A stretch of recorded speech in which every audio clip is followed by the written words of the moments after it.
If you are interested in any kind of selective or highly selective university, you need to start early. Hello, and welcome to the Admittedly podcast. My name is Thomas Caleel. I'm the former director of MBA admissions and financial aid for my alma mater, the Wharton School at the University of Pennsylvania. In this podcast, I don't promise easy answers or quick fixes, but I will use my decades of experience to help you achieve your education goals. Now let's get started. Hello, and welcome to the Admittedly podcast. I'm your host, Thomas Caleel, and today we're doing a freshman check-in. We get a lot of followers, a lot of listeners who are freshmen, who are just starting off their high school career, and today we're going to talk about you. We're going to talk about where you should be, what your first term has been like, and how you can think ahead to be successful. As always, I welcome your thoughts and comments on this. You can do that on our YouTube channel, on our social media at AdmittedlyCo. That's at AdmittedlyCo on Instagram and TikTok. I love interacting with you there. I appreciate the comments. I appreciate the DMs. And it gives me a chance to really understand what's happening real time with you as you're navigating high school, and then gives me a chance to interact as well. But today, freshmen, parents of freshmen, we are talking to you. If you're a middle schooler, this is also very, very relevant. And even if you're a little bit later in your high school career, listen up, because these are the steps that you should have taken, and you can kind of benchmark against, did I do that? Did I not do that? What should I adjust? And don't worry, we're going to be talking about sophomore year check-ins, junior year check-ins. We've got you covered here. We know it's a busy time of year. So we're at the end of December. We're solidly in winter break.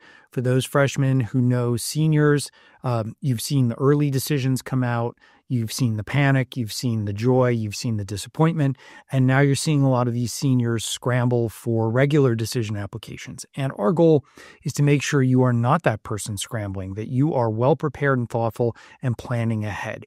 If you are interested in any kind of selective or highly selective university, you need to start early. Now, I get a lot of flack on social media about this, and I get it, right? You just started high school. You're trying to figure out which end is up. You're making new friends. You're learning new modalities of education, and I get that. But here's the point, right?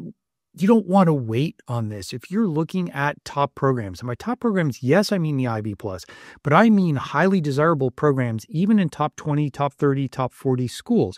When you look at something like, for example, University of Miami's business program, it's becoming increasingly selective with admit rates close to 10%.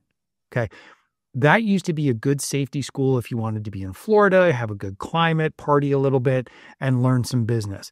But it's changed as more and more people are looking at almost pre-professional undergraduate careers.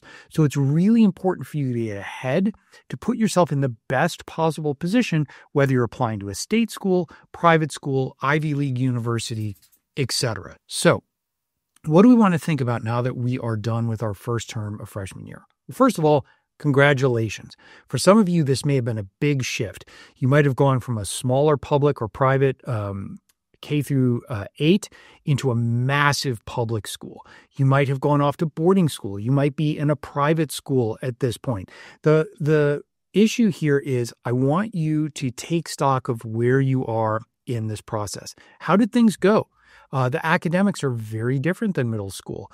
The learning modalities, you may or may not know your teachers. You may or may not have had options in terms of what classes you could take, right? Some schools let you take an AP or two freshman year. They let you take honors courses. Other schools are much more prescribed, and they're like, hey, here's your schedule freshman year. There's nothing you can add or subtract. This is what you're doing. So I think the most important thing to ask yourself is, how am I doing academically? Let's do an academic check-in here. Are you excelling in your classes? Do you feel like you're mastering the material? And this is very different than getting good grades, because everything in high school is built on itself. And sometimes I get students who are kind of barely dragging by with a low A or a high B, and they're like, oh, it's okay, it's fine, it's recovering. I'm like, yeah, that's great until junior year when the pressure is really on and we have a weak foundation and things crumble. So I want you to do a very, very candid self-assessment here. I want you to ask yourself, do I feel like I've mastered the material? Do I feel like I'm learning? Am I learning in every class? If I'm not learning particularly well in a class, What's wrong? Is it the way the material is presented? Is it the way that I'm studying? Is it the classroom environment? Am I interacting, next you ask, am I interacting with my teachers? Even in the classes you're doing well in, do your teachers know you? Are you making an effort not to brown nose or kiss up or anything like that? But are you making an effort to make sure that your teachers know you? Are you sitting towards the front of the class? Are you asking thoughtful questions? Are you staying after class or after school or catching them in the hallway and saying, hey, can I talk to you? And because I don't understand this, concept. I'm struggling a little bit here. They are teachers. They are dedicating their lives to this. And I get it, right? Not every teacher is going to be amenable to outreach. Not every teacher is going to have the time to interact with you, but you have to make the effort. If you're not able to interact with your teacher, then ask yourself, okay, is there peer tutoring available? Can I get private tutoring, Khan Academy? I need you to stay ahead of your academics, because the bottom line is this, and I'm hearing a lot of chatter on this in social media. Oh, we can get a couple B's and then extracurricular hack our way into a top school. And the reality is, no, you can't. And in fact, a lot of schools now, with universities now, with concerns about grade inflation, are starting to revert to standardized testing, right? But also, certain schools, and I'm not going to call out particular schools, have check marks in the application. If you get 2 or more B's, you are considered an academic risk. And that requires a lot of inertia and a lot of special circumstances to overcome. Is it fair? I don't know. Is it hard? Yes, but hard things are hard. It does ramp up the pressure. And so this is too, I think, a good moment for you to kind of step back and say, what do I want out of my education path? Not don't come for me here. Not what do I want to do for the rest of my life, but I think really starting to understand, do I want to put forth the effort required for highly and extremely selective universities? Because that process started years ago. And if you're late to it now, you need to understand there is a zero margin for error. You need to bear down right now and excel academically, taking the hardest classes and getting the best grades. You can be mad at me all you want, and definitely drop things in the comments. Let me know your thoughts on that. But the reality is that's what you're being evaluated on. And so I'm definitely not saying this is the right path for everybody, because it's not. Is it the right path for you? Are you prepared to make the commitment, invest the time, invest the money if you're going to pay private tutors to make this happen? Now, in terms of extracurriculars, you've heard me talk about this before. Freshman year, you should be exploring. Unless you are dedicated to a sport, unless you are firmly locked into something you've been doing deeply for a few years now, freshman year, you can explore, experiment, join a bunch of clubs, try things, be in the school play, try a new instrument. The key here is activity. Do things. If at this point you're looking around and saying, well, I just kind of wanted to get settled into school, I haven't really signed up for anything, you're behind. You may not like that advice, but you're behind. You need to be doing something. You need to be doing something in school, and you need to be doing something out of school if you can. Now, I've had very successful students who only do things available through their school because of various circumstances, and that's fine. I've had students who are locked into family commitments. They have to care for younger siblings or multiple generations. Sometimes they have to work. All of that is good. The key here is doing something. You cannot be doing nothing, and you cannot only be doing academics, because just showing up with a high GPA, high academic rigor, and a high SAT or ACT score is not enough. Universities are going to want you to be well-rounded. So take some risks, have some fun. There are a lot of schools out there that encourage that kind of risk-taking, that say we don't want students who are super deep. I have other students who are in like big Texas public schools where they're like, this place is massive. It's really hard to get involved in things. I'm going to pick 1 or 2 things and just go super deep on that. The key here is that we're setting ourselves up for next year when we're going to start removing some of these activities and really focusing in on the ones that speak to us, that feed us, that are part of our intellectual growth and curiosity, so that you can grow as a student, but also grow as a person. As you're starting to build your portfolio of who you are and walk this path, you are navigating in a way that is intentional, right? We are doing fewer things, but we are doing them intentionally, we are doing them deeply, and we are doing them well. This leads to successful essays. This leads to successful applications, and that process starts right now. Now, freshman summer, the summer between freshman and sophomore year, you can certainly do some academic programs, but those applications open about now. So I need you to be ahead of the curve. I need you to think carefully about, do I want to do a couple week program? Is that something that I'm interested in doing? Is it local at a community college? Are you going to take some extra classes? Are you going to travel and do an in-residence program? For those of you who are looking for financial aid, or access programs, they do exist at these programs, but you have to apply early and be ahead of the curve on that. Now, very important for summer programs.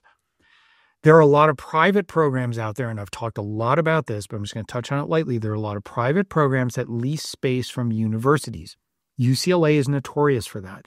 It's not that these programs are not helpful to you in your journey, but just understand that they are privilege bias, and admissions officers are going to look at them and say, okay, it's good that you did that, but it doesn't really move the needle here. So if you do any kind of summer program, I want you to think about what you're doing around that. Parents, this is for you. Please do not book a 3 or 4 week trip in the middle of summer if you want your child to go to a highly selective university.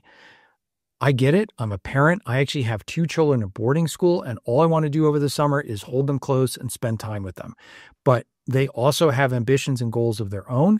And so we plan our summer travel, we plan our summer activities around their interests, their schedule, and what they're trying to accomplish in the broader sense of things. So absolutely add a 1, 2, 4 week course this summer. Explore, pursue your interests in art, in music, in acting, in science, in computer science, in business, whatever that looks like. But you have to do something else around that. Volunteer, get involved, get a job, intern, whatever it is. It doesn't need to be fancy. Start a lawn mowing business in your neighborhood. Deliver food around the neighborhood to people who can't go out, but do it in conjunction with an established nonprofit. Show that you're involved in the community. Pursue something you're genuinely interested in, and know 6 to 8 hours a week is not nearly enough. This needs to be an almost full-time commitment. I want you to have fun. I want you to hang out with your friends. I want you to, spend time with your family. I want you to enjoy yourself. But at the same time, understand that if you're interested in these highly selective schools, the competitive set is really going deep this summer. And here's how you separate the doers from the pretenders, right? If it's something that you can't wait, you jump out of bed every morning and you're like, oh my gosh, I can't wait to do this. You're doing the right thing. So I've had students who have gotten part-time jobs, who have been immersed in art, who have volunteered, and I've worked with them to figure out what the modality is that they really, really enjoy. Because admissions officers aren't necessarily judging you on like, oh, you did Habitat for Humanity and you did Meals on Wheels. We're going to judge one better than the other. They're looking for, why did you do that? How many hours did you spend, and what did you accomplish? What did you give back? What was the difference you were able to make? And that's what they're really looking at. So please do not fluff off this summer and think, oh, well, it's just freshman summer. I can make it up next summer, because your competitors are already there. And I'm not promoting some like rise and grind mentality. I don't want this to be a grind. I want this to be something you really, really enjoy and you lean into, right? So my students who are interested in environmental science, doing lengthy leadership ventures out into the wilderness with Outward Bound, for example. My artists studying with a mentor who's really just pushing them, helping them develop their eye, their portfolio, helping them go deeper into their chosen medium, and just spending hours, losing time. What are they doing? How are they developing? How are they going forward? Coaching. And I know it's hard when freshman summer because you're kind of young, right? But positioning yourself maybe as like a counselor in training for a camp, but then not just going in and doing what's expected of you, but looking for ways that you can change and bring your interest to that camp. I talk a lot about my student who was very interested in the intersection of technology and education. And so they were really, really focused on being a counselor at this all-girls STEM camp, and they created a whole module around programming. They wrote the material. They got all of the pieces that they needed for it. They wrote the curriculum. They pitched it to the board. They got it approved. They staffed it. They trained up the other counselors who were going to be doing it with them and created this very high impact program within this camp that they cared very much about. And it's something that continues to this day. So find a way to do something that speaks to who you are and what you're interested in. And listen, you may think, I'm really interested in being pre-med, for example, and pursue something in science, biology, or chemistry this summer and realize that's not what you want to do. And that's fine. It's fine. I'm not asking you to commit to what you want to do for the rest of your life. But what matters is that you are doing something. So if you are thinking about summer programs, those applications are probably open now. So get on that and apply early. We also want to think ahead to courses for next year, right? How much latitude do you have? Are you positioning yourself to take the harder classes? If, for example, sophomore year, you can jump up a math level, if you get an A+ in your current math class, make that happen. Put your head down, get on it, get the tutoring, talk to your teacher, figure it out, because if you start second semester freshman year behind, you're going to continue to be behind. If you have to over winter break, do some remedial work. Go back, learn the things that were challenging for you. Figure out how you can excel going forward, and then enjoy this break. You don't need to be doing an internship. I know there's this whole movement like, oh, winter break internships, we have to do that. To me, that feels very performative, especially at this age. Maybe junior year, if you're doing a project that you started in the summer, you're doing during the school year and you're going to continue it the following summer between junior, senior year, and you want to really lean in over winter break, go ahead, absolutely do that, knock yourself out, that's great. But right now, to me, this feels performative. If you have an opportunity to get pick up some holiday work hours or do a light internship, by all means do it. I'm not going to say don't, but don't overestimate the impact that that's going to have. I still want you to enjoy yourself. I still want you enjoying the holidays. I still want you spending time with friends and family, but you can't just pop the clutch and fully disengage. The other piece of advice I'm going to give you is read. You should always have a book with you and you should always be reading. I don't care what you are reading, but this will pay dividends later as you prepare for the SAT and ACT. Reading comprehension, reading speed, the ability to quickly digest things is critical. So take time, read books that interest you. And I know a lot of you won't do this, but if you're serious about this, after you read a chapter, just jot down some notes. This is what happened. This is what I remember. This is the main theme of this chapter. Because where we see students really fall down later in the test prep cycle is when they are trying to do critical writing and analysis. It's something that comes at you very, very quickly on the tests, and it's something that most students are very, very weak at right now. It's not a ChatGPT exercise. This is you with a paper and pen, because it gets it deeper into your brain than it does just typing. There are a lot of studies. You want to look them up, knock yourself out. So if you can, just handwrite out a couple sentences. This was a theme. This is what I learned. This is how it's progressing, the main narrative of this book. And that book can be anything. Make it something interesting. I don't want you saying, I have to read Moby Dick or War and Peace. No, go find something cool that you want to learn about. Go to the library, go to the bookstore, go find something, science fiction, fantasy, history, biographies, whatever it is, how-to books, and go read them and start to learn how to process information quickly and accurately. So we're doing an academic self-assessment and making sure we are on track. We're addressing any flaws or weaknesses that we may have had and setting ourselves up for a very strong second term. We are applying to summer programs if we need to, and we're starting to think about what we're going to do over the summer. And we're just generally kind of making sure, hey, am I involved in things? Am I involved in things I enjoy? Am I making progress on those things? Nobody's going to give a freshman a big responsibility in a club, but it is a great opportunity for you to position yourself to take leadership, right? Take the jobs nobody wants. Find opportunities to lean in because you will be noticed. And then as leadership of the clubs is thinking about, hey, who do we want to do this? Who do we want to promote into this? People will know you. People will recognize your work and they will recognize you for that. So freshmen, we've got a lot of time together and this is just a start. This is a check-in. This is a health diagnostic. Come find me at AdmittedlyCo on Instagram and TikTok and tell me what you think. How did first semester go? How are you feeling? Are there things you're confused about? Are there things you are concerned about? are the things you particularly enjoyed. I have a high school freshman. He's been home. It's so nice catching up with him and all his friends that he went to school with for 9 years in primary school, and asking him like, hey, how'd freshman year go? What are you doing? Like, what'd you enjoy? What did you not enjoy? And just hearing all that feedback and feeling the excitement. That's what we want to see. But stay focused. If you are looking at any kind of selective, highly selective, or extremely selective programs, what you're doing now matters. We're here to help you. So follow along so you don't fall behind. And as always, thank you so very much for listening. Thank you for joining us today. Please take a moment to subscribe to the Admittedly podcast and download this episode. I welcome you to share your thoughts and questions with me. You can find us on social media @Admittedly Podcast. I look forward